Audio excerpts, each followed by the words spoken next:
Hi, everybody. Welcome. Good morning from Malaysia. Good to see everyone. Yeah, I'm really excited about this session because I woke up this morning. Since I've been talking about Sai Baba, he just seems to be there, kind of floating in the background. And of course, Baba is not outside of us. Baba is just the representation of the higher self. So, he's actually inside of us. He's your higher self. But because he happens to be my guru, and for many of you, I know he's your guru too. I love talking about Baba. And he always says this: don't use my name. I don't need you to proselytize on my behalf. If I want people to know about me, I'll let them know about me on my own. I know, isn't that cute? Anyway, I woke up this morning and I was thinking, wow, one of the reasons that I know I personally suffer, and because we're all one, I'm sure you suffer for the same reason too, is a lack of clarity, right? A lack of clarity. Think of all the places in your life where you lack clarity and you haven't set your intention for what it is that you say you want because you're not clear. Can you imagine if all of us were so clear that all we wanted above all else is to know God, meaning to know myself as the omniscient, omnipotent, and omnipresence of God that I am? So hum, so hum. Wouldn't that be amazing? But we're not clear. Again, Baba's always saying, you play around with these mind-numbing tools called the cell phone and the computers and all these gadgets, and he says, this technology is actually tricknology, and it's numbing your mind. It really is. And just think about, you're not clear about, or you don't set your intention for the day to be clear about what it is you want for the day, and instead maybe stay on the computer all day long, right? Playing with these, he calls them weapons of mass distraction. That is the cutest thing. Baba always has this wonderful play on words. Hi, Charles. Yeah. And it's really true. The more we stay on these devices, the more the mind becomes numb to truth. And more than anything else in these times, we have to be so clear, or at least get so clear, hi Yvette, that the only thing that we want and desire above all else is to know ourselves as God. And Baba said the greatest mantra that you can say is, I am God, I am God, I am not different from God, I am the infinite supreme. Hi, Linda. I am all that God is. I am everything. That is the greatest mantra. I am God. And so if I could say that all day in my mind, or, think about the mantra he gave us, so hum. He said, your breath is so hum, and it's God. And if you can think so hum all day, I am that. These are the things that are required in this age of craziness. And then he goes on to say, many of his discourses, he said, people, the Einstein, who was such a brilliant man, and what he did was discover, nuclear this and energy that, and used all this stuff to make bombs and all these crazy things. And he says, and these bombs that he's talking about, these nuclear bombs and whatnot, are meant to kill you. Like, when you really stop and think about it, Russia, China, US, all these big countries building their big bombs for one purpose: to kill you. That's it. And Baba said, the bombs that we should be spreading are bombs of Dharma. Show up as these beacons of light. be love bombs, cast love bombs in the world, because man, it's sure teetering out there right now. So again, what are you not clear about? Are you clear, like at the very core of your being? Are you saying that above all else, I want God?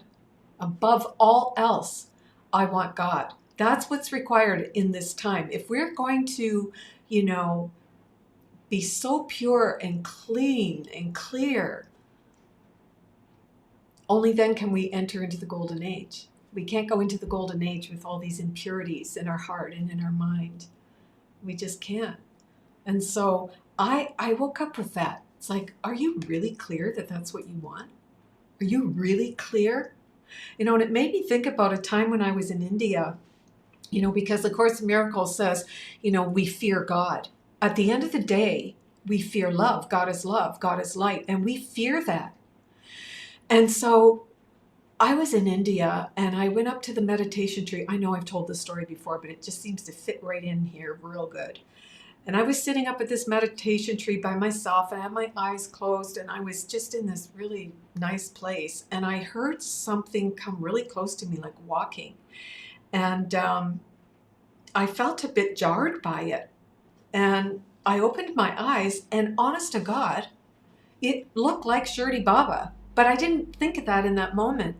He had a stick and he had this, turban around his head with the thing hanging here. And he looked at me and he said, this little Indian man, "Are you afraid of me?"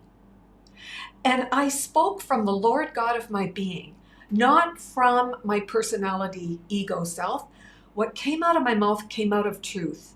And I said, "No, I love you." And that man laid flat out on the ground and put his hands like that on the ground. And then he got up and he picked up his stick and he walked off. I love this game of life. It is a divine Leela. And everything in the world of time and space is used as a symbol to help us wake up and to help us remember who we are in truth. After that beautiful soul, that beautiful man hobbled off, who at first I'm thinking is a beggar, I realized that beggar had manifested as Shirdi Sai Baba and asked me that question, "Are you afraid of me?" And in truth, none of us are afraid of God. At the very core of our being, we're not afraid of God, but in the illusion, in the delusional mind of separation, in the Maya, we are afraid of God because we've picked up so many impurities along the way, right? I was just saying the other day at Ascending Soul Astrology I talked about, an avatar, and I'll say Sai Baba. When Sai Baba looks at us, for example, what he sees is our past, what we've done through lifetimes, and all our karma. He sees our present and what's going on with us karmically, and he sees our future and all our karma that we may not know yet. And so, again, think of Sai Baba as your higher self, as the spirit in you. And so the spirit will bring you what you need to grow, to remember, not what you want. That old saying, you're going to get what you need, not what you want, because what you think you want can kill you at the end of the day. So can you imagine if you were awake and you knew, hey, I'm carrying this impurity in my subconscious. I am so aware of it right now. And I want to give it over. Because in my separated self, so when you say I, and I'm a separate self, and I believe that I'm separate from God, oh my goodness, I am a target for karma. Seriously. So that's, the avatar looks at you and he sees your karma because you're so identified with the body. You're so identified with the roles you play and the concepts that you make up, right? And we're so identified with all this that we have lifetimes upon lifetimes upon lifetimes of these vritras, samskaras that are caught, they're stuck in the chakras or the subconscious. And that's what the avatar sees in us. And we become, this target for more karma, meaning I'm going to keep attracting what I'm holding. and all the impurities along the way that I keep picking up, and my mind is so crazy. I'm not clear that I want only God, that I want only love. I'm not clear about that. I want other things. I want people to fix me. I want people to affirm my existence. I want people to acknowledge me. I want everything, externally to make me feel good all along the way, lifetime after lifetime. And all of this, all of it is in there. It's all in us. I think I have a few more lifetimes to go. When you think about it, right? Like when you think of all your attachments and you think of all the desires, endless desires that you have, well, it's going to take a few more lifetimes to shake those loose, unless you decide right here and now that above all else, I desire God. And I want God, my higher self, to be my puppeteer. You pull the strings for me, higher self. I think one of the greatest things you could say too is, I am your instrument. I am your instrument. That's so nice, because once you say, hey God, hey higher self, I am your instrument. Well, you can relax. You can just relax, because there's nothing else for you to think about. You can just be, really? You want me to, okay. All right. Oh, I heard that. Okay, you want me to do that? Well, I don't really feel like doing that, but I know this guidance coming from within is for my highest good. And so even if I don't want to do it, I'm going to do it. Like maybe apologize to someone, right? Forgive someone, the things that you don't want to do.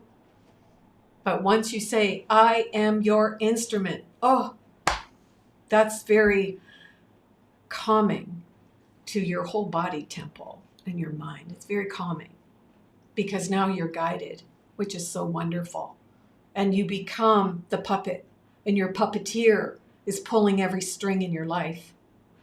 And you are turning left when you're told to, and you are sitting down, right, when you're told to. You know exactly what to do.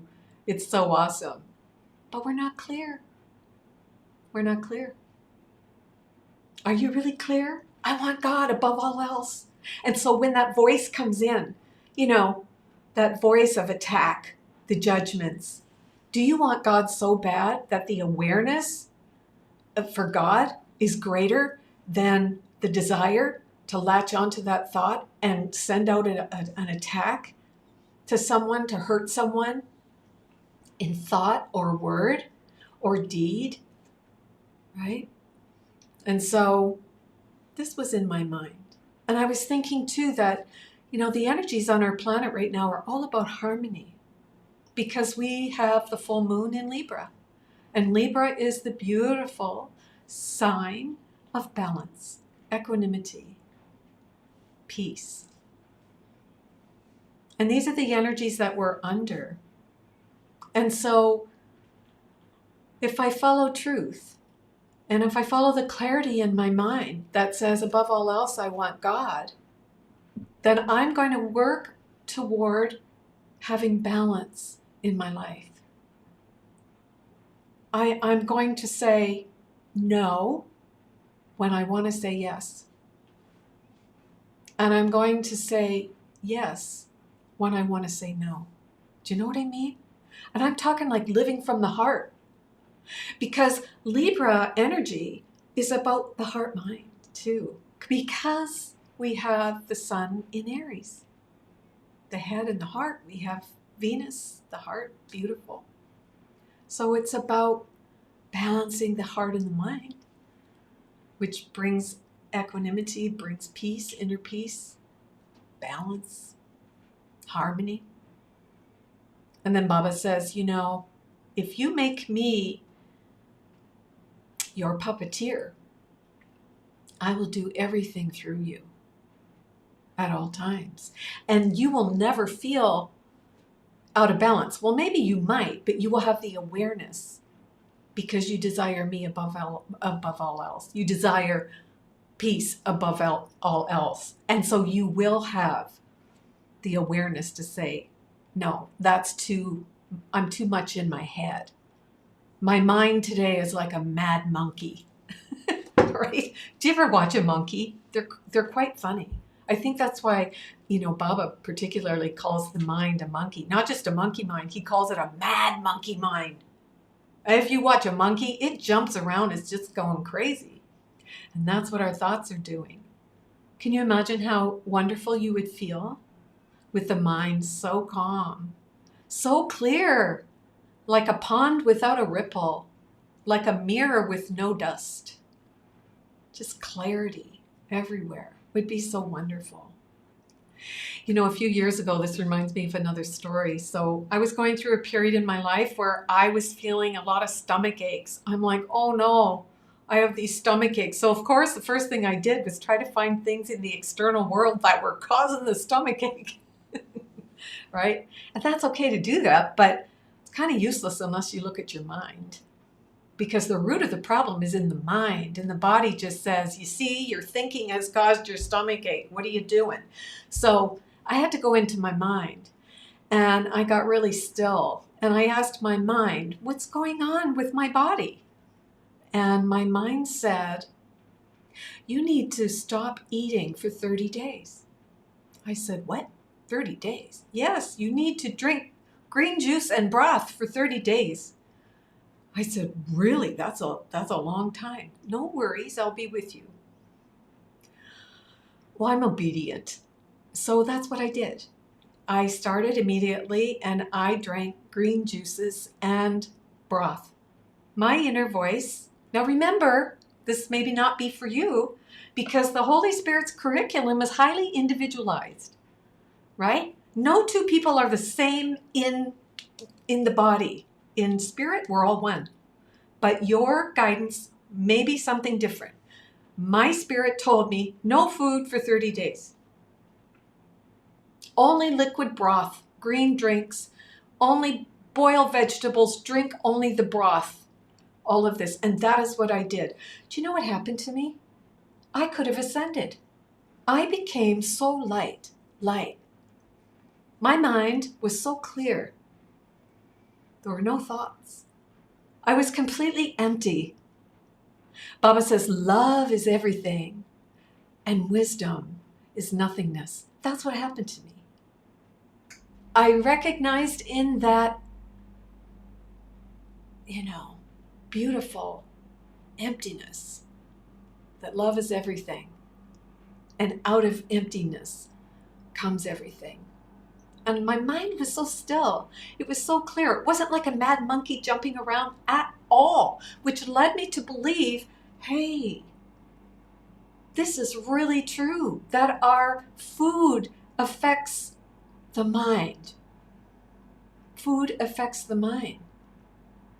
I was living proof of that in that moment. And remember, Ayurvedic foods, we talked about that, right? The Ayurvedic, the Tamasic and Rajasic and Sattvic foods. I was only eating sattvic liquids. I was feeding my light body. And what happened?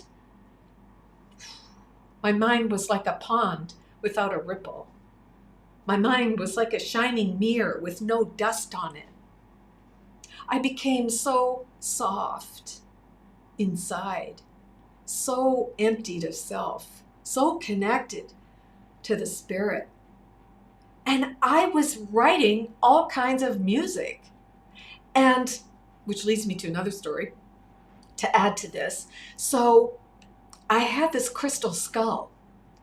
And, you have all heard my stories about crystal skulls, but I had this big one. It was an open mouth skull that came off of an altar in Tibet. Yeah, an ancestral altar, this big skull.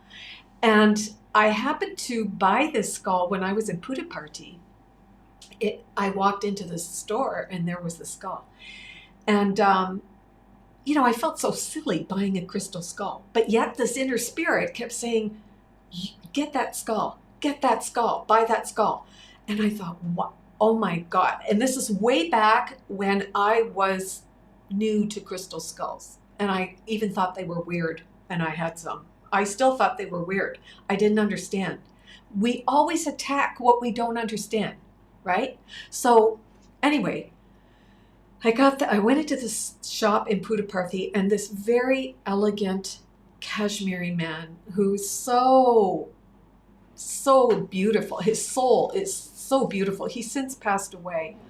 He had one of the most elegant shops in Puttaparthi, and he was very close to Baba. Beautiful Muslim man from Kashmir, but his spirit was so beautiful. And in this shelf, inside this glass casing, was this skull with an open mouth. And it just jumped into my heart and said, "By me, my name is Joy." I'm not kidding. Like, I know all of you here are open to this. So you've had experiences that you can't explain. This is one of those, right? And I thought, oh gosh, oh my goodness. And so I said to this beautiful man, I think his name was Astarf or Ashraf. Astarf. Anyway, doesn't matter. I said to him, this is so funny. I am so drawn to this skull. And I told him a little bit about my story, about how I had these crystal skulls and I thought they were weird at first and whatever. And he stopped me and he said, have you heard of Isaac Tigrit, the fellow that started the Hard Rock Cafe? And I said, yeah, I have. He said, well, he's very close to Baba. For years and years, he helped contribute to building the Super Sai Hospital in Puttaparthi. And he said one day Sai Baba manifested a crystal skull for him and gave it to him and said, hey, Tigrit, take this and work with it. It will help you. So, the universe brings us what we need to hear. Whatever that symbol is, a word, a book, a phrase, a song, something falling on the floor, whatever. And I right then and there knew, okay, I need to buy that skull. So I bought that skull and I brought it home. And it was all wrapped up in bubble wrap in this box. I am getting back to my story about not eating. This is part of the story. So anyway, I brought it home and my beloved Aaron, who I love so much in spirit world, he was laying on the bed. He was sitting on the bed and he was reading a book and I brought this thing in and I said to him, I put it on his lap and I said, what do you think this is? And he put his hands on the box and he closed his eyes and he took a few breaths and he said to me, Om Mani Padme Hum. Oh my goodness. He said, I feel the energy of Kuan Yin. And I opened up this box and showed him the crystal skull and he got a tear. It just was so powerful for him. All right, so now I was told by Spirit to not eat for 30 days, just drink liquid juices for 30 days and some broth and whatnot. And I'm telling you, the first few days, my mind was spinning. The monkey mind. Talking to me, you should just eat. This is dumb. Why are you doing this? This is so stupid. You're making dinner every night and the food looks so good and you're not eating and this is dumb. And the mind, right? When you get yourself on something that you're being told to do by your inner guidance, you get attacked. Because anytime you're going for the light, the demons come in, right? But I'm a spiritual sniper. And I was like, oh, no, you don't. Oh, no, you don't. You're not going to get me. I rebuke Satan. I rebuke the darkness. Right, Jamie? And so there I was. And the mind, after these few days, going crazy. And then I started to go through these different phases. After about 4 or 5 days, my mind got really quiet. It just, day after day. And I would sit, I had this pyramid that we had made in Sedona. And it used to be in my meditation room here at the house. So I would sit in this pyramid and honest to God, I felt like I was going to levitate off the pillow. And so my mind got quieter and quieter and quieter. And then one day, maybe now I'm in 2 weeks in, like this is a 30-day thing. So 2 weeks in, Spirit said, get the crystal skull and hold it. Hold it. And while you're sitting in your meditation. So I went and got the crystal skull and I put it in the pyramid with me. And I just closed my eyes and I had my hands on the head. It's a big one. Maybe next week we'll bring it and show you. It's a really big one. And I was holding it. And tears started running down my face. And before this all happened, Spirit told me, when you go into your pyramid with your skull, keep a pad of paper and a pencil close by. Not a computer. Something organic. So I did that. And I'm sitting in there, and suddenly tears came down. And just like a scroll with a recording on it, I heard, you know the song that we sing, Mother of Compassion? Yeah, Kuan Yin, Mother of Compassion. The whole song came through, music and everything. And I wrote it all down. Then a few days later, go get your skull and hold it. I held it. And the music and the words came, for we are anchoring the light of fifth dimension on earth as it is in heaven. All the songs came through. Why is that? They were probably trying to get through to me for years, but my mind was a mad monkey mind. There was no clarity. There was impurities, pollution in my mind. And here, Baba says, you're not the body, you're not the mind, you're not your thoughts, you're not your past, you're not your memories, you are God. He says this all the time. You are God. But because you think you're a body, you think you are a mind, you think you are your past, you think you are your memories, you're a mess. Completely deluded. Living in the delusional mind, in Maya, in the world of illusion. And when we eat all of these tamasic foods that just make us jealous and prideful and angry and lustful and all of the emotions that come from, fear. And we eat the rajasic foods that make us jittery and jumpy and sweet and sour and, right? The mind becomes a mad monkey mind. But when we feed the body, we feed the mind what it needs to calm down. Wow, things became so clear. And I'm not kidding you. I did not want to go back to eating food. I could feel it. And I'm not anybody that knows me, I don't live for food. I never have. I can take it or leave it. In fact, if you give me a pill, I would be fine with that too. It's just something, I grew up that way. My father used to say, when you're hungry, eat. When you're tired, sleep. That was it. So food was never a forced thing. So it became easy, right? But I began to notice after 2 weeks, not even 6 days, 7 days, 8 days. And by the second week, I felt like I didn't belong here. I was literally watching a movie. I was watching Maya. And it was such an interesting Leela. I was empty of thoughts of anything. I truly was empty. There was nothing there. And then my mind became so clear that I felt connected to every single thing. I felt connected to the flowers and to the trees. I felt connected to people, even people that, we would think, oh, that's not a nice person. I could still see the Christ in them. I could see the love in them. Because when the mind is clear from impurities, when the heart is cleared from impurities, we're balanced. And there's just this beautiful empty self. And you are so empty that the wisdom of the divine comes through you. And it uses your eyes. How beautiful. And when it uses your eyes, you see beauty and you see sweetness. You see what God sees. And then when it uses your words become so inspirational. Just meaning that everything that comes out of your mouth is for a higher purpose.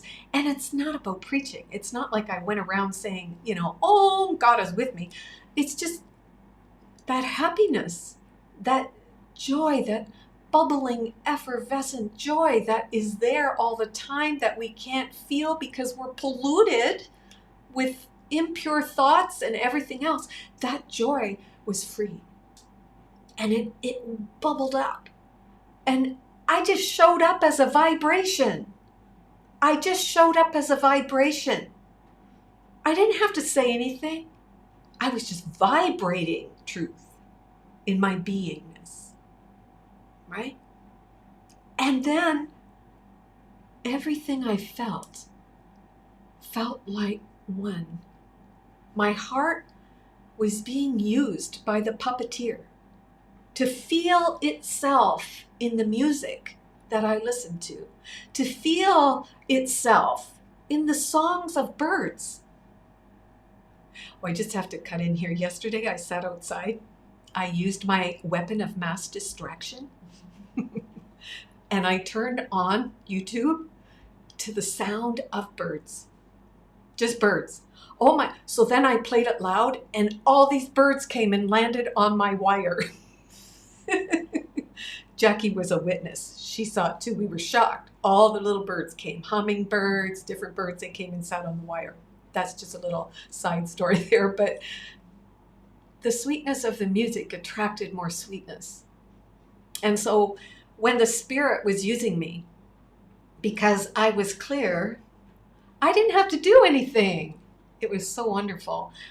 I mean, do as in trying to figure out my life.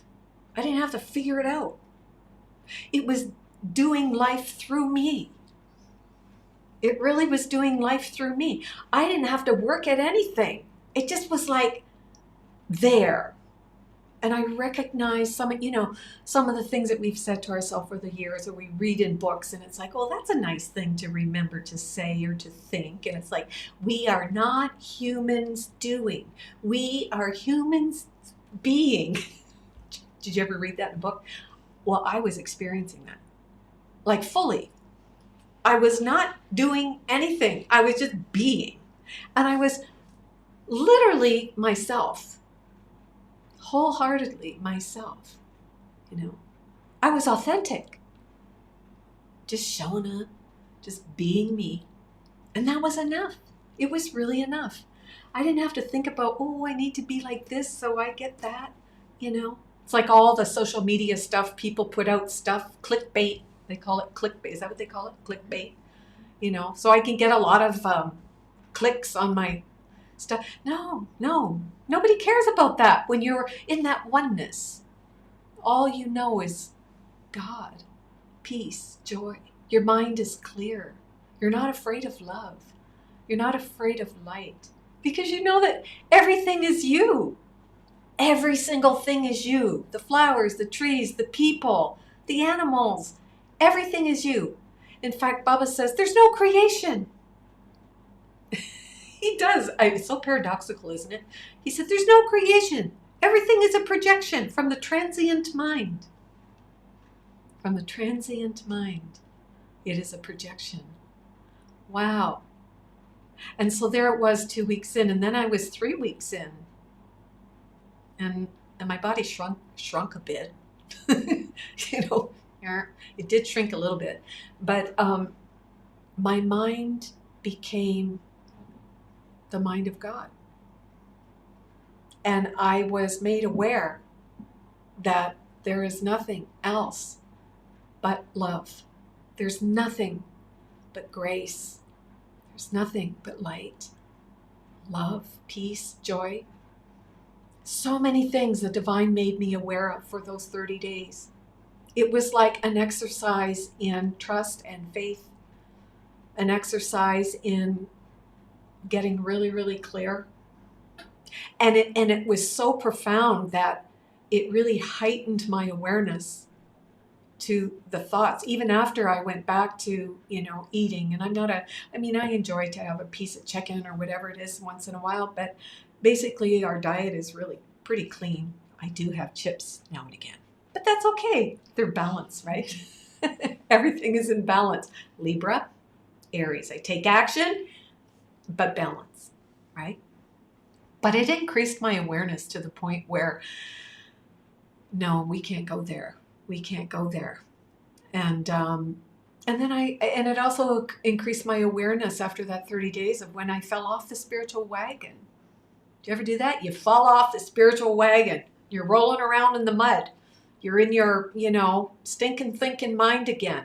You're attacking yourself. You're judging yourself. You're attacking others and judging others. It's like, ooh, it's not a good place to be. But then you get back up again and you go, dang, I fell off. But you know what? Now I'm stronger.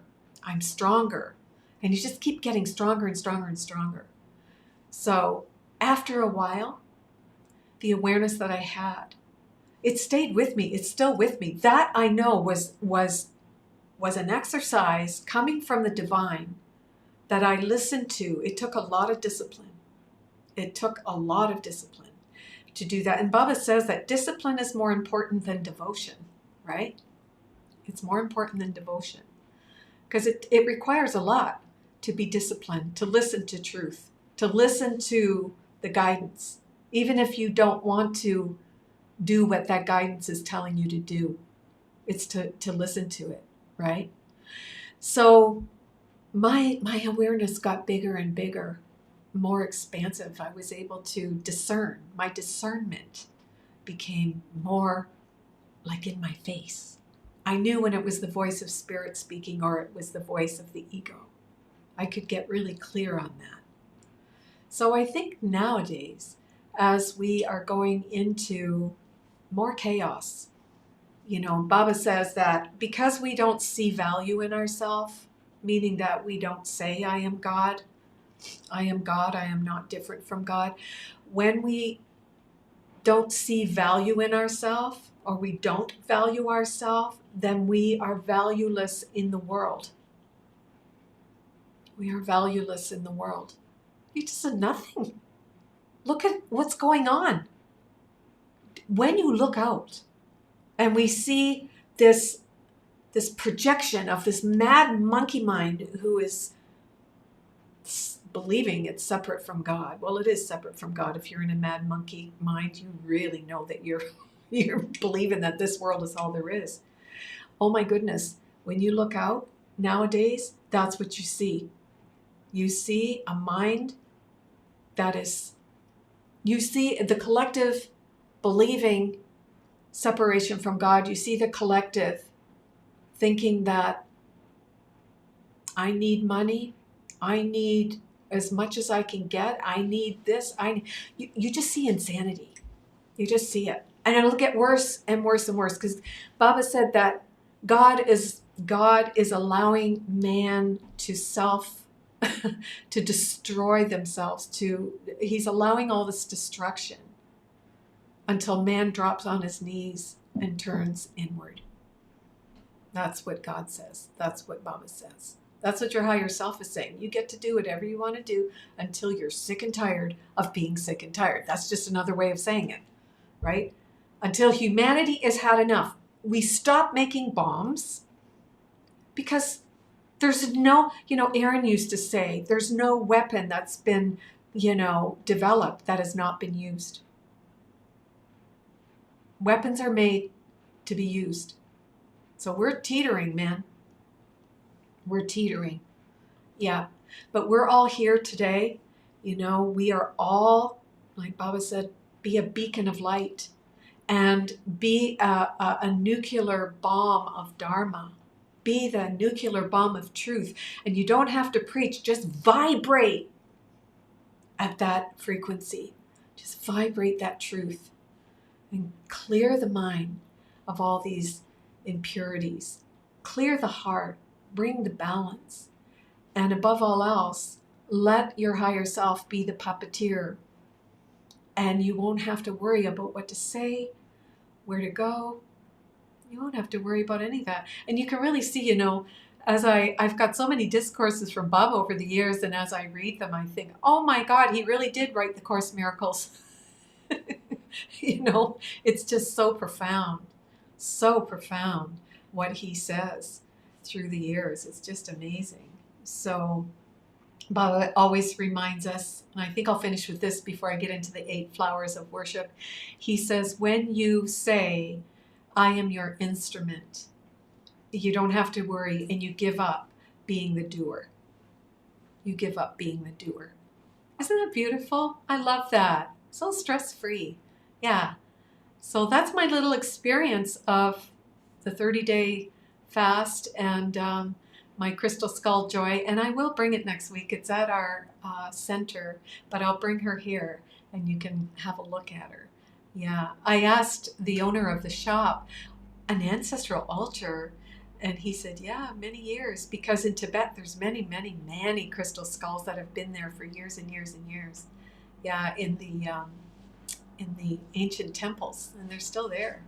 So this one was some villagers' ancestral altar, and they probably, I don't know, maybe had to sell it for, get some cash, who knows. But anyway, we have her upstairs, and her name is Joy. She's a singing skull. Gave me all that music. So does anybody want to say anything? It'd be really nice if you shared something. Anything at all. Chime in. Chime in. Oh, here's another one. I just see this here in my notes. Sai Baba said, here's Sai stands for stay always inside. Sai, stay always inside, no matter what. It's so cool when you can see this movie as a movie with no judgment. You're just watching it. Just watching it. Okay. Well, here's another little story. Neil Armstrong, the astronaut that was on one of the first Apollo rockets that landed on the moon. He tells a story, because he's a Sai Baba devotee now, but he tells a story that when he was on the Apollo, after they did their moonwalk, whatever they did up there, collect some stones, whatever, they got back onto the shuttle, the Apollo shuttle, and when they went to lift off, the thrusters weren't working. So all of the people on board were in a panic. And Neil Armstrong was thinking, oh my God, we're stuck on the moon, what are we going to do here? And they tried to contact Mission Control, and there was no response. Like everything, there was nothing going on. And he turned at that moment. They kept trying the thrusters and it wasn't working. So he turned and he looked out the window of the Apollo, and he saw this dark-skinned man with a big afro carrying a toolbox walking across the moon. And he walked and went under the Apollo spacecraft. And right after, a few minutes after that, the thrusters kicked in, and they were able to lift off and get back to Earth. And this is a true story told by Neil Armstrong when he talked once at the ashram. So what he was seeing Sai Baba coming with his toolbox. and again, it's so cute, right? Because, the mind that is so into the delusional mind that's so caught in this world would need a symbol that would represent, we can fix this. So that symbol would be a toolbox, right? Because maybe the mind, he didn't have yet, faith in Baba or the higher self. So he had to see Baba carrying a toolbox and fix the Apollo, and off they went. And I just thought that was the cutest story. I have so many stories of years and years going to the ashram. There's so many amazing stories. But anyway, so before we go into the 8 flowers of worship, would you like to just go in and connect with our inner self for a few minutes? And then we'll come back out and we will talk about the 8 flowers of worship. Okay? So with that, I invite you to join with me. And just close your eyes and begin by breathing in love and breathing out fear. So when you breathe in love, you are replacing what was in you.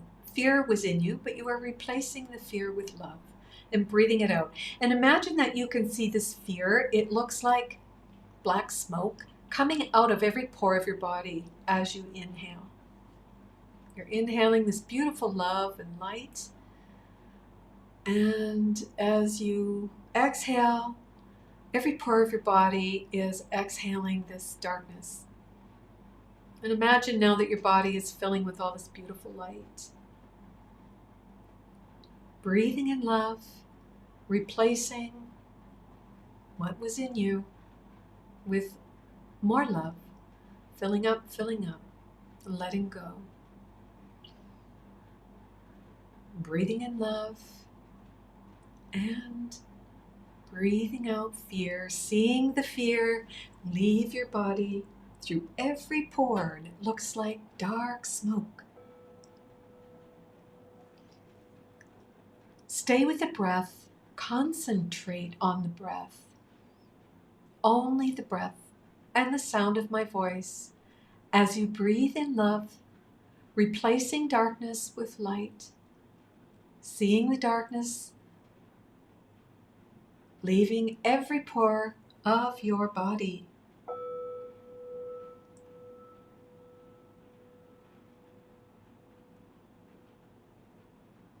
And as you breathe in love, feeling lighter and lighter, imagine that your body is floating above you. And you are in that body, but you are above your body. Maybe now you're about 1 foot above your body. And you are rising higher and higher. And you go up and the ceiling seems to be like a cloud, and you move through the ceiling. Breathing in love and breathing out everything else. And you are now above your house, and you are looking down, and you see your house, your yard, you just see your balcony, you see everything. You are above it. You can see the street that you live on. In fact, you can see your city. You go higher now, breathing in love and breathing out everything else. Go higher, go higher. You can see your city. You can see the county that you live in, the county that your city is in. And you go higher still and you can see your country. You're breathing the whole time conscious breaths of God. The Sai breath, so hum, I am that, floating up, seeing your entire country. And the higher you go, you see the country beside your country, to the right and to the left. And you see lights twinkling down on earth, maybe lights reflecting off the oceans or seas, rivers and streams, lakes, trees, you see it all. And as you go higher and higher, you can see that the sky is so blue. There's clouds. And you're breathing in love and you're breathing out fear, replacing the darkness with light with every inhale.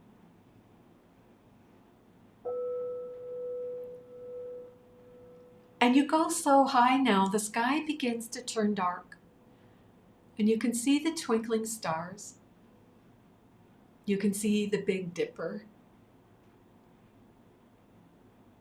You can see the moon. And you can see the sun setting on the other side of the world. You are way above, way up, above the ionosphere, way up. You just see it all. It's as though you are a space shuttle without a space shuttle. You are floating through space. You can see Earth as a blue and white pearl swirling in an orbit. You see the beautiful Mercury planet. You see the whole solar system. You can see Venus and Mars, Saturn with all its rings. And you're breathing in love and you're breathing out fear. You could just see it all. You can see the Milky Way and the Golden Nebula. You can see black holes and wormholes. You can see everything. You can see the outer planets, Neptune and Uranus and Pluto. You see everything. Wow, you see everything with your physical eyes. You are amazed. You can even see into other galaxies, other universes. You can see multi-dimensional universes. Everything. You see everything, the whole cosmos. Can you see it? The whole cosmos, everything. It's all there, and you can see it with your physical eyes. As you breathe in love and breathe out fear.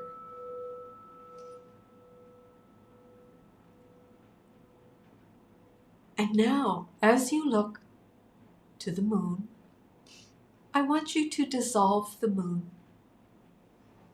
And as you look to the planet Mercury and Mars and Venus, dissolve the planets, shrink them into nothingness.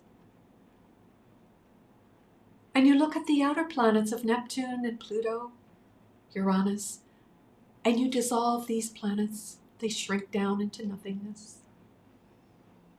And you see wormholes and golden nebulas. You see galaxies in multi-dimensions. And you dissolve them. They become nothing. The Milky Way is dissolved. And you are breathing in love and breathing out light. You're breathing out light. And your body is moving around in the atmosphere, and you have dissolved the Milky Way. You have dissolved our galaxy. You have dissolved the planets. You have dissolved the moon and the sun. You've dissolved it all. And your body is floating around like a space shuttle without a shuttle. You are that. So hum. So hum. So hum. Breathing and breathing, and you float a little bit lower and you move through the atmosphere, through the ionosphere, through the stratosphere, and you're coming back down. And you see the earth and the twinkling lights from the countries and the cities and the counties. You go a little bit closer and you can see oceans, seas, continents. You just see it all. You get a little bit closer to Earth, and you can see running through forests, reindeers, big antlers. You can see bears. You can see polar bears in Alaska. You can see whales breaching and dolphins jumping. You can see it all. You can see it all. And you can spot your house. You're still up there, but you can spot your house. And now I want you to dissolve it. Dissolve your house. Dissolve the reindeers running through the forest. Dissolve the polar bears and the whales and the dolphins breaching. Dissolve your city and your country. Dissolve the planet. Dissolve Earth. Om. Om. And now you are empty. There is nothing. There is nothing. You are floating, empty of self, empty of a story, The world that you created out of your mind is gone. You are empty of self. And you are happy. You are happy. You are bubbles of joy. Happy, empty. No attachments, no desires. Completely at peace. Simply observing in this empty space. You are God. You are God. Breathing in, God. Breathing out, God. Floating through empty space. Feeling peace, desireless. There's nothing. There's nothing. And now you dissolve your body and all the roles and concepts that you have that went with the body. And you feel lighter and lighter. You are God dreaming your entire experience. You are God dreaming your entire experience. Your body is a water bubble. It's gone. The mad monkey mind is no more. You are the embodiment of love. The embodiment of love. The embodiment of love.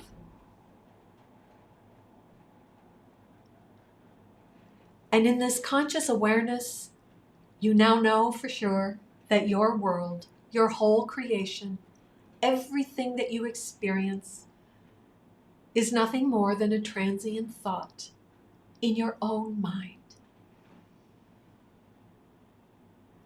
And you really get this entire creation is not creation. It's just a projection.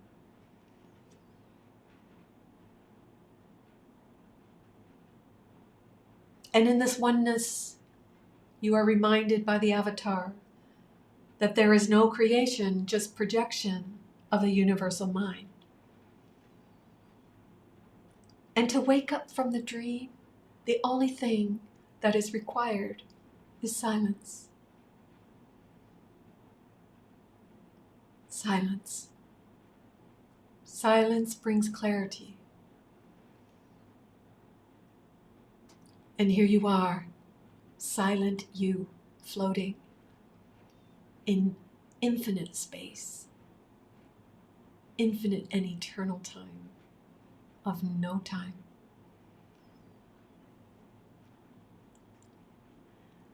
Feel how that feels.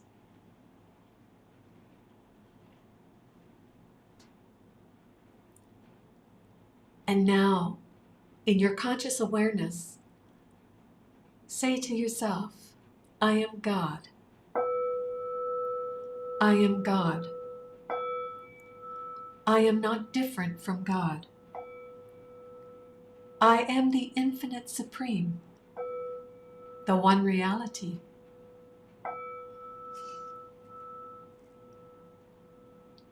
Feel the emptiness in the fullness.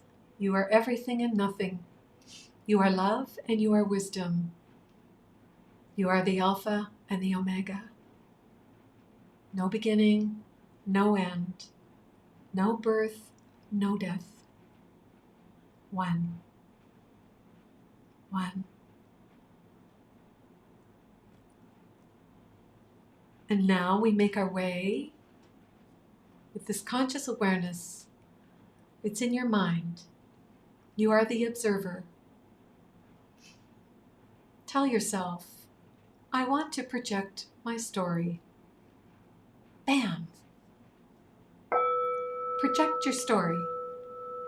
And you see the planets, and you see the stars, and you see the moon and the sun. You see the golden nebulas. You see the earth. You see the trees and the forest, the jungles. You see the Amazon. You see it all. You are the great observer. Watching, watching. You are the watcher. And you make your way down. You see your house. You have projected your house. Your story is in your house. All the characters in your story, you projected. You are the observer.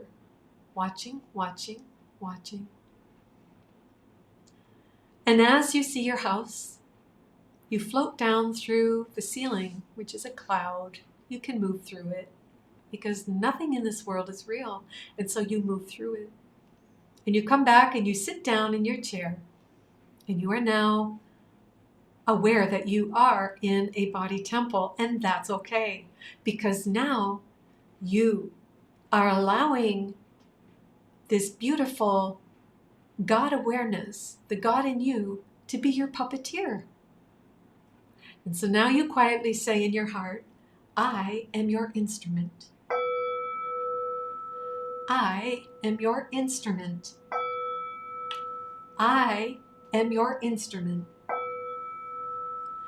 You can feel a smile well up in your heart. The mind becomes very clear, very, very clear. There is nothing to do. There is only for you to say to your puppeteer, I am your instrument. And your puppeteer, your higher self, will use you. It will use your eyes from this moment forth to see itself in the beauty of the world. It will use your words to inspire and uplift. It will use your heart, your hands. It will use your body to vibrate truth. That which never changes, it's going to vibrate that through you because you said yes. I am your instrument. Breathe in love and breathe out love. This is your liberation. This is your liberation. You are a beautiful beacon of light. At the darkest time of the Kali Yuga, you have a duty to perform, and that is to show up as light and let the beautiful puppeteer, your higher self, run the show. And that's okay with me. Say that to yourself. That's okay with me because I'm done. I'm done. The I that I thought I was doesn't exist. And so I'm giving you the reins. Thank you, God. Thank you, God. So sit in that for a few minutes and breathe in love and breathe out love. Feel what that's about. And pray to the Lord God of your being your way. I'll give you a few minutes. And when we're ready, we'll come back into the moment and carry on.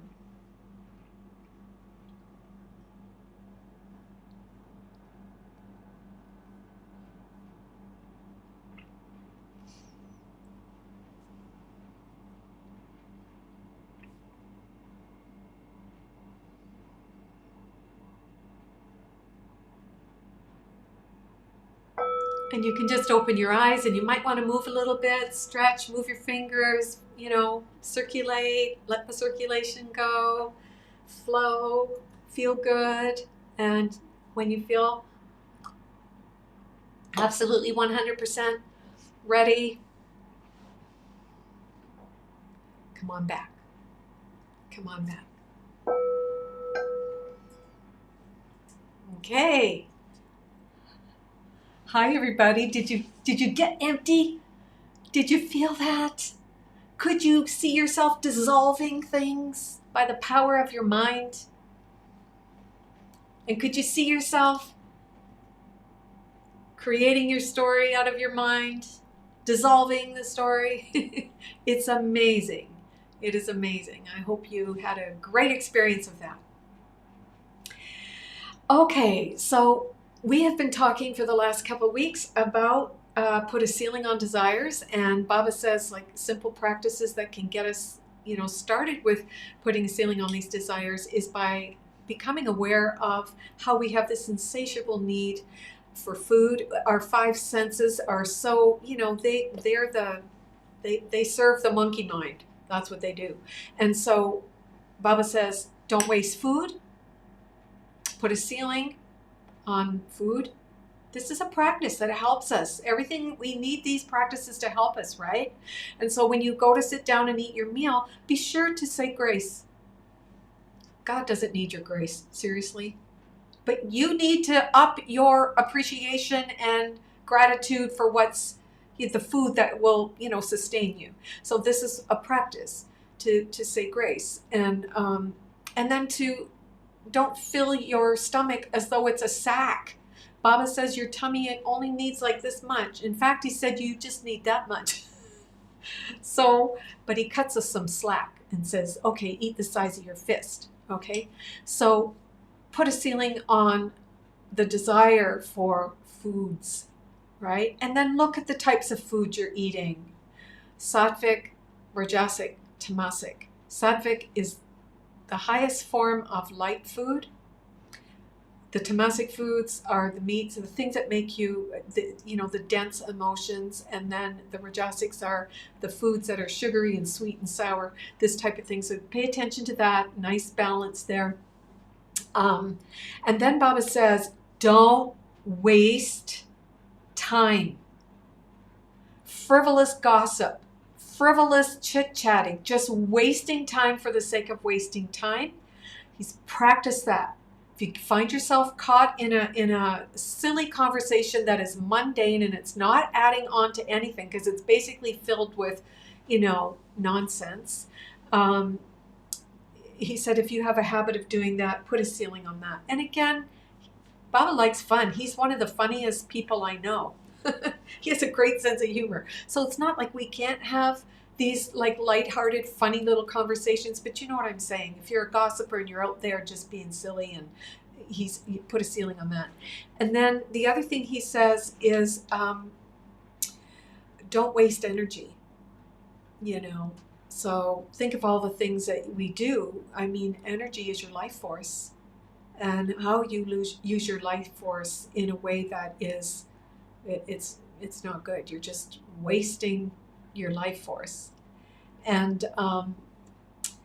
then he says, don't waste time, money.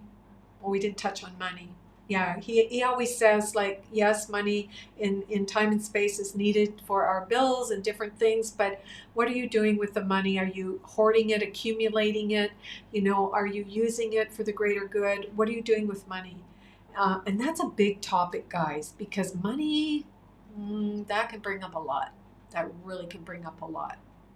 Having too much of it can bring up a lot, and not having it can bring up a lot. Yeah, it's a huge topic. So Baba, and he goes more into that, but the four things that he says to practice to put a ceiling on desires: food, money, time, and energy. Okay, so then he said, here's some of the things that you can do, the 8 flowers of worship that can help you, get into these ritualistic practices. At the end of the day, we don't need any of those things once we are liberated from self, but to reach liberation, there might be some ritualistic practices you need to do to let go. All right, so he says, and I think I talked about this last week, the first flower is the flower of nonviolence. Did I talk about that? Oh, I didn't. Okay, so nonviolence, okay? And that means, like, even in your thinking, if you have a very nasty thought about somebody, you need to stop that, because that nasty thought goes into the quantum field. That quantum field is like a field of radio waves. It's like everything is there. And the more nasty you think, the more you attract it to you. It's not a good thing. So nonviolent thoughts. It also means do not cause harm to another human being, to any living thing. Nonviolence. then he says, the true meaning of the word is not to cause hurt and harm to any other living being through your thought, word, or deed. Cleansing and purifying these three. Purify your thoughts, purify your words, purify your deeds. Baba said these three things must be congruent. Thought, word, and deed. Yeah. And there's a really good book out there, The Four Agreements. I would, add that to your list of books. That's a nice book to help you with that. So cleansing and purifying thought, word, and deed. All of them should be harmonized and brought together as one unit of flower.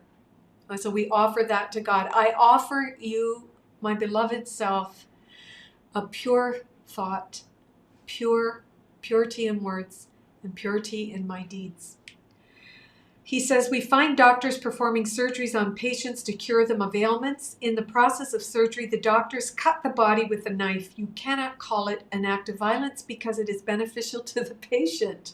Some people may argue that even cutting vegetables is an act of violence because vegetables and trees have life in them. And Baba said, no doubt, vegetables and trees have life, but they do not have the mind.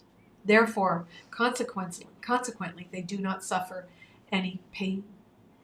He said, only man has got the 5 sheaths. And the 5 sheaths are food sheath, which is earth, life sheath, water, fire sheath, which is mind, wisdom sheath, air, and bliss sheath, which is ether. One with the mind experiences pain and pleasure. Men, animals, birds, insects are endowed with the mind, not trees and vegetables. In some trees, you find the sap oozing out when you pluck their fruit. But the oozing of the sap from a tree is a natural phenomena, but some people mistake it for the tears of suffering. The trees do not suffer any pain because they do not have the faculty of mind. The second flower to offer in worship is the control of sensory organs, the 5 senses. Our 5 senses run without any control. If running horses or animals are not controlled, they pose a danger. So a mind that is not reined in, that can pose a danger, big time. God has created each organ of the human body for a specific purpose. It is only when we use their sensory organs along the right path for which they have been created that we will be entitled to God's grace. And I just want to add here that God's grace is always around us, but we're not entitled to it because of that, because of what Baba's just saying. It's not that you have to earn grace in that sense. You are surrounded in grace, but because of the defilements in the mind, you don't recognize that the grace is there. God has given us a nose. We should make an attempt to breathe in and breathe out through the nose and accept only fragrance through the nose. If we use such a nose to snort cocaine or to, snuff up there, whatever, the purpose will become useless. In the same manner, he has given us a mouth and a tongue in order that we may take in pure food. If we use the mouth to take in unholy food or intoxicating drinks, then we will be using the mouth for a wrong purpose.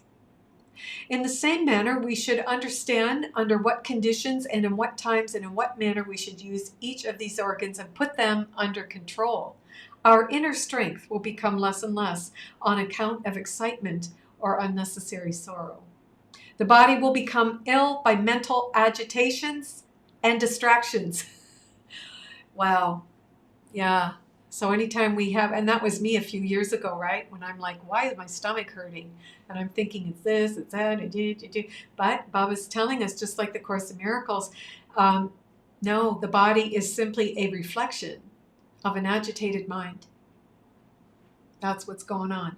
And distractions. Weapons of mass distraction. All the technology, all the technological devices. Again, when they're not used in balance, we have a problem.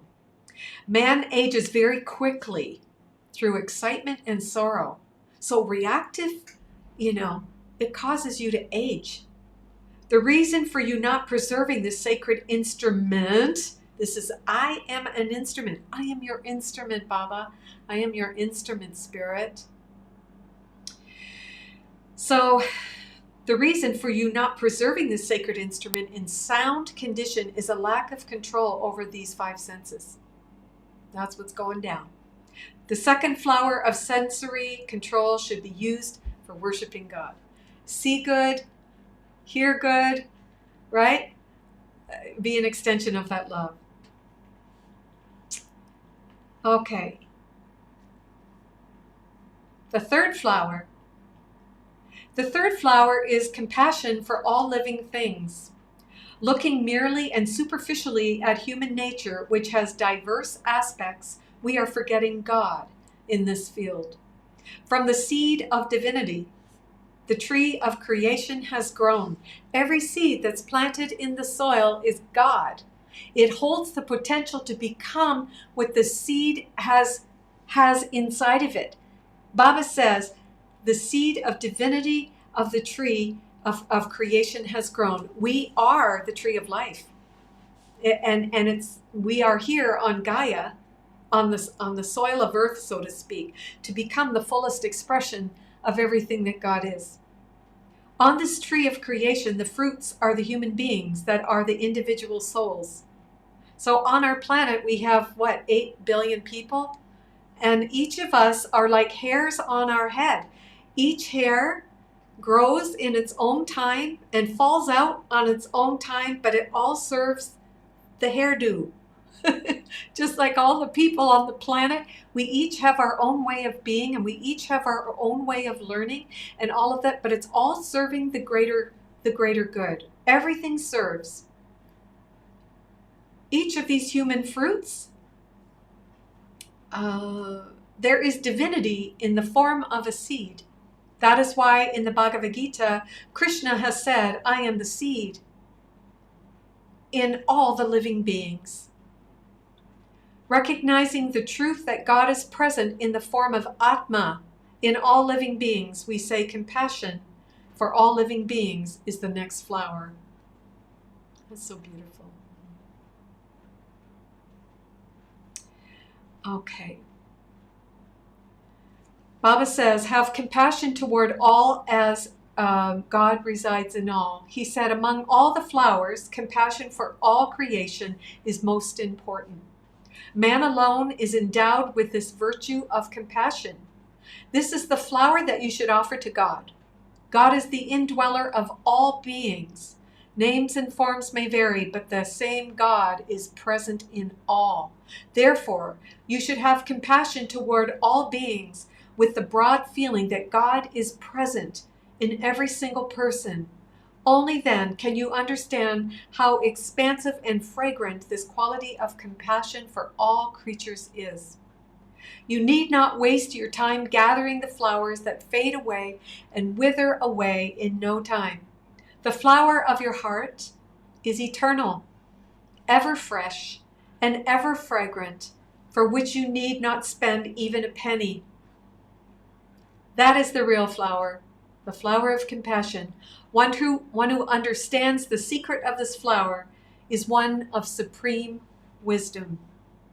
The fourth flower is the flower of forbearance. Forbearance truly is the highest quality of a human being. But in human life, because he develops narrow ideas, man wants to live in a constricted place. He thinks, I, me, mine. And he thinks, my family are what matters. All others are different from me. It is not possible for us to develop the flower of forbearance as long as these ideas are in us. It is only when we love that we can have patience and forbearance. One's love should encompass all living beings. That will fructify as forbearance. Here is a brief example. In a home, there are children. Along with our children, there is also a servant. In the house, a son may be pilfering something or other and developing bad habits.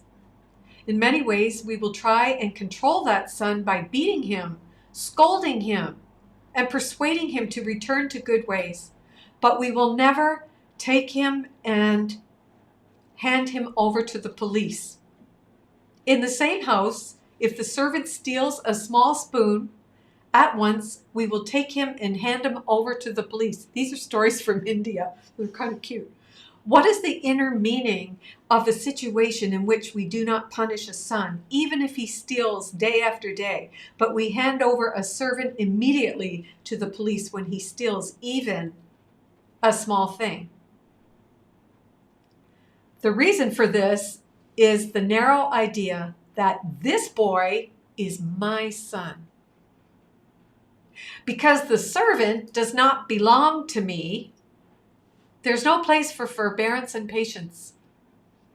So you see that when you have the broad idea that everyone is mine, there's room for patience and forbearance. It is only then that our love will also grow.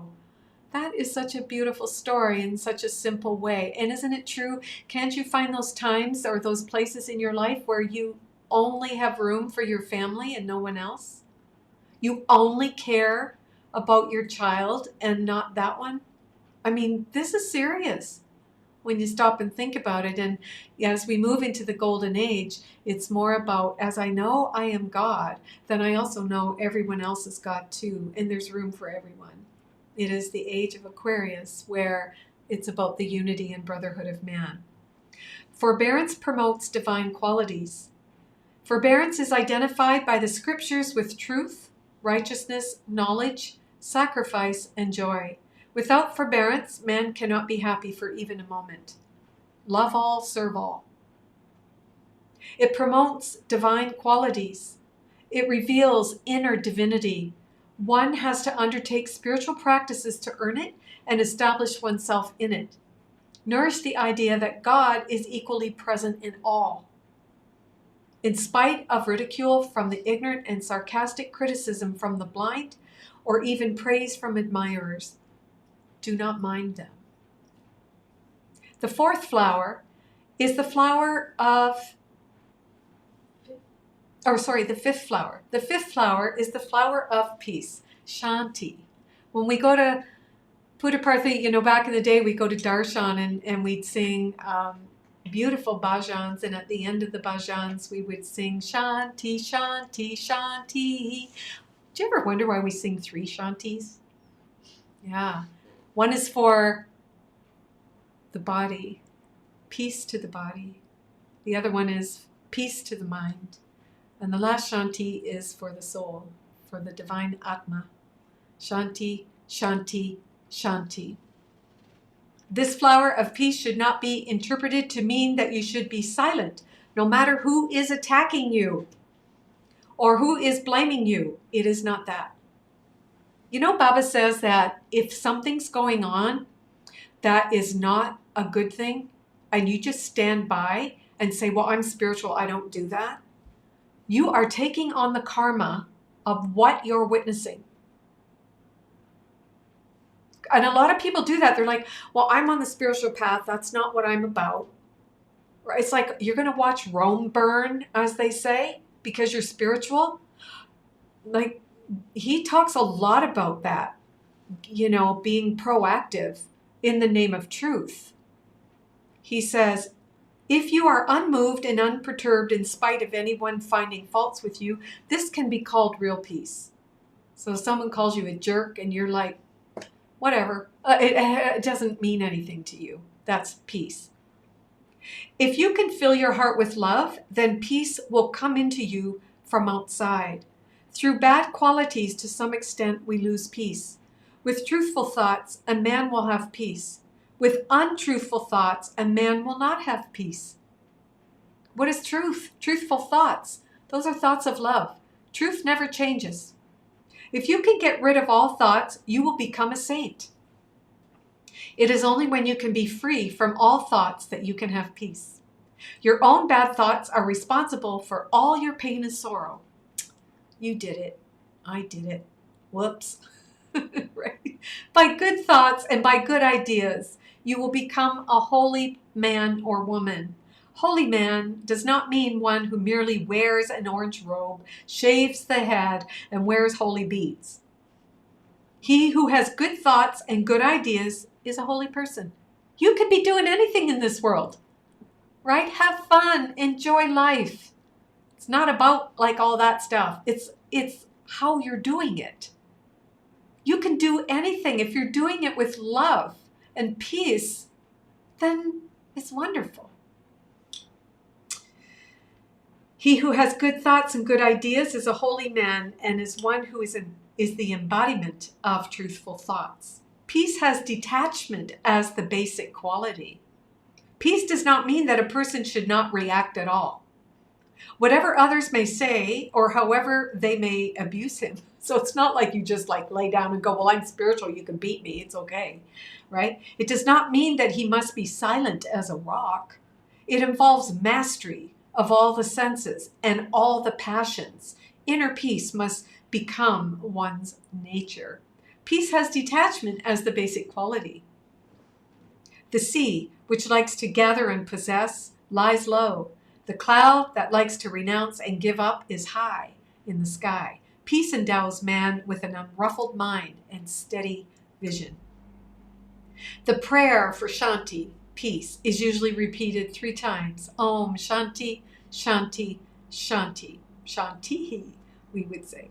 Since peace is prayed for in the physical, mental, and spiritual planes, man should not bring his blood to boil, nor should he yield to fear. Spiritual calm, that's what we're going for. Okay. You are the embodiment of peace. In the worldly life, there are bound to be many hardships, but one should not be perturbed. One should bear all sufferings with fortitude and patience. Human life is given not merely to enjoy the worldly pleasures like birds and beasts. Life becomes meaningless only when one experiences the peace that originates from the heart. It's so true. It's so true. When you have that peace in your heart, it's like you don't need anything. You're full. The 6th flower is the flower of penance. Penance doesn't mean to give up your wife and children or go to a forest and put your head down and feet up. And no, that's not penance. When we think of real penance, we should eliminate bad thoughts from our minds. The congruency or the coordination of thought, word, and deed is penance. Whatever thoughts sprout in your mind, to utter them as word and to put them in practice as your work. That is penance. It is in this context that it is said, a great soul practices harmony of thought, word, and deed. That's huge to practice that. That is the biggest thing. If we only just practice purity of thought, purity of word, and purity of actions or deed, wow, we would attain moksha, liberation from suffering. We would totally be free of suffering. Giving up bad thoughts in your mind will become a sacrifice. Because you want to think those thoughts because everybody else is, right? That sacrifice of giving up bad thoughts, you will become a yogi. This is a spiritual practice leading to union with God. By giving up one's property and one's wife and going to the forest is not yoga. Bear all sufferings with fortitude and patience. Be even-mindedness in happiness or sorrow. One should contemplate on God at all times and achieve harmony of thought, word, and deed. Okay, the 7th flower. The 7th flower is the flower of meditation. Today, meditation is taking many forms. Many types of meditation that people are adopting today are against the culture and tradition of India. To sit in a lotus posture and to make the Kundalini power rise from the basal plexus to the cranium is not meditation. True meditation consists of recognizing the presence of God in all types of work. Baba gave me my name Dehyana. It means meditation. The 5 Dhyana monks, Dhyana. And Baba gave me the name Dehyana because my birth name is Dehyana with a Deanna. He changed it to Dehyana, and it means meditation. And it was for me to remember at all times to put God first. God has to be in all that I think, all that I say, and all that I do. It's a reminder. And so this is for me true meditation. And he's telling us here to recognize the presence of God in everything. God is the indweller of all and is all pervading. To make an attempt in your meditation to confine him, God, to one place that you choose cannot be meditation. When you are driving a car, the car is your God. When you are doing business in a market, the market is your God. According to the culture of India, we first make obeisance to the work that we have to do. Before we undertake to do any work, we should regard that work as God. The Upanishads are teaching us the work I have to do, I regard as God. And I do this first. I offer this to God. Before you go to work in the morning, may I be the holy priest or priestess that is offering to you, my Father, Mother God, all that I do, all that I am, all that I say today in my office. Let us consider the person who plays the drums. Before he begins to play on them, he pays homage to God. The harmonium player will make the same thing. He bows before his instrument. It's just so sacred. Everything is sacred. Everything is beautiful. Everything is God. God is in my mind and God is everywhere. A dancer before she dances, same. Even a driver who is going to drive a lifeless car, before he holds the steering wheel, he makes salutations to the steering wheel. How sweet to live your life like that. You go to the kitchen to make a smoothie and you pay homage to your blender. Right? I mean, it's just so cute. But I mean, the point is, God is in your mind and you're just seeing everything as the glory with gratitude. The significance of all this is the faith and belief that God is present in all things. Thus, to regard the entire creation as the form of God and to perform your duty in that spirit is meditation. Okay, thinking of God for a limited period cannot be termed meditation. That is only part-time devotion. I like that. I like that. I mean, it's nice to sit down and be still, quiet the mind. But when God is in your mind, God is everywhere. And so there's nothing to do in that. When sometimes you sit down, I know I do, I sit down and the mad monkey mind starts, right? But when I go to my sewing machine to sew something or, I make something in the kitchen, some dinner, and I'm in the zone, that's meditation. It's like no stress, no anxiety, emptiness. So part-time devotion confers only to part-time grace. Yep, because once you get up from that meditation, you forget God and you go smack someone. Uh-oh, right? When you're in meditation, you're holy. Holy am I, sitting here. Wow, God, you're awesome. This is so cool. Yes, I'm meditating. Look at me, God. I'm meditating. This is fabulous. And then somebody knocks at your door and disturbs your meditation. And you go, what? Oops, right? Part-time meditation only brings part-time grace. But to walk with God in your mind all day long and to see God everywhere and in all things is full-time grace. All right. The next flower is the flower of truth If you simply speak what you feel and tell what you have done, this can be called worldly truth. Statement of facts. This cannot be called truth. Truth is that which does not change at any time. What you have seen is truth at that moment. At the next moment, it becomes untruth. All material things that you see in this creation are things that will decay. They are temporary. And they are bound to change. In this transient, changing world, how can what you see and what you hear become truth? Truth is God. This truth is the eighth flower. This truth is the form of divinity.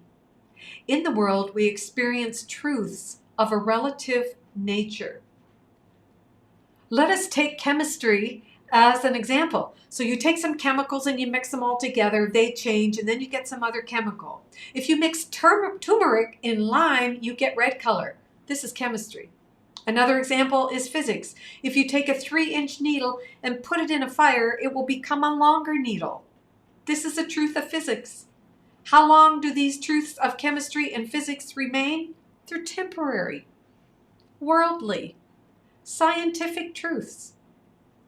But spiritual truths are such that they will remain unchanged, whatever you may do to them. Whatever fire you may use on them, and howsoever you may change the circumstances. So what does not change at all is truth. Cruelty and harshness are predominant in the world today because we are not attempting to promote such sacred qualities. Today, among believers, non-believers, and the believing, the same kind of attitude is developing. That day, when we can promote such good qualities in the minds of believers, the non-believers will disappear from this world. Truth is changeless in all three periods of time, past, present, and future. Everything may disappear, but truth remains forever. So truth is God. Live in truth. Baba says, win God's grace by worshiping 8 flowers. Worship the Lord and offer him these flowers. Now, when other flowers are used, devotion does not last after one comes out of the worship room. When one crosses that door, anger, hatred, and anxiety possess him and degrade him. So it's like when you take flowers, you pick roses, you cut roses or, daffodils or tulips at springtime, and you put them on your altar. These are going to change. They are going to die. But Baba says when you come to him with these 8 flowers of worship, when you leave your meditation room or the room where you've offered flowers on the altar, when you cross the doorstep, if you've only brought flowers, what happens is anger, hatred, and anxiety step back in and possess you once again. Without developing the qualities indicated by the 8 flowers, how can anyone win the grace of God? Engaged in wrong worship on all 364 days, what good do you derive by doing true worship on the 365th day of the year? When you claim to be Sai devotees or the devotee to your higher self, justify the claim by cultivating these flowers of virtue and offering them to God. Thank you, Om Sai Ram. What a beautiful message from Sri Sathya Sai Baba.